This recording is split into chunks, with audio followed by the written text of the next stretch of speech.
na tumai buheri wa afya, na kama ndio mara yako ya kwanza unatembea channel hii, basi usisahau kusubscribe na pia kucomment ili kuwa kwanza kupata taarifa mpya zinapotoka za hapa Tanzania na vile vile hata nje ya mipaka ya Tanzania, kwani huu ni ulimwengu wa michezo. Naam, ligi kuu Tanzania bara NBC Premier League imetamatika hii leo tarehe 25, ambapo imeshuhudia klabu ya Young Africans ikitetea ubingwa wake wa ligi kuu Tanzania bara katika mchezo ambao umekutanisha vilabu vya Yanga na klabu ya Simba. Hii leo Jumatano imeshuhudia klabu ya Young Africans ikibuka na ushindi wa goli 2-0 dhidi ya watani wao jadi klabu ya Simba.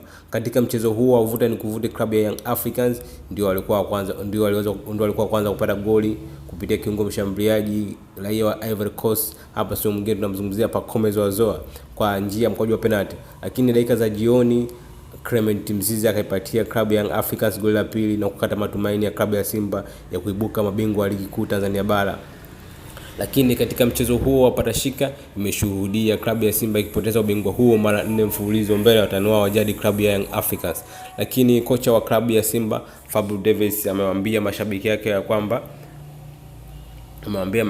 kwamba na nukuu, lazima tuwape pongezi klabu ya Young Africans, wana wachezaji wa mechi kubwa, wana nguvu sana, pia nje ya uwanja na ndani ya uwanja.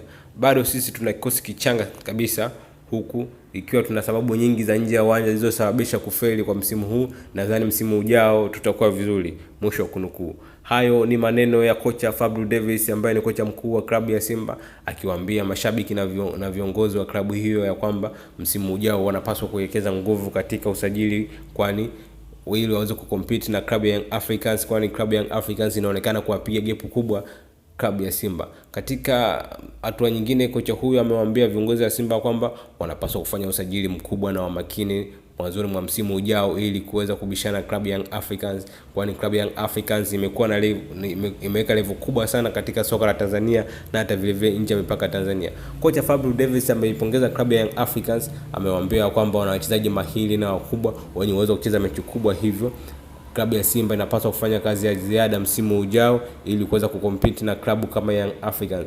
Ni maneno ya kweli kabisa kutoka kwa kocha huyo, lakini ukweli ni mchungu. Je, ni yapi maoni yako? Nadhani kocha Fadlu Davis ataendelea kusalia ndani ya klabu ya Simba? Ikumbuke klabu ya Simba imekuwa na sakata la timu makocha, hivyo kocha Fadlu Davis anaweza kaipo kangoni ndani ya klabu ya Simba. Tuachie kwenye comment, na pia kama ndio mara yako ya kwanza unajiunga na channel hii pendwa kabisa ya michezo, usisahau kusubscribe na pia kucomment ili kuwa kwanza kupata taarifa mpya zinapotoka ndani ya channel hii, aidha za hapa Tanzania na vile vile hata nje ya mipaka ya Tanzania, kwani huu ni ulimwengu wa michezo. Na karibu sana na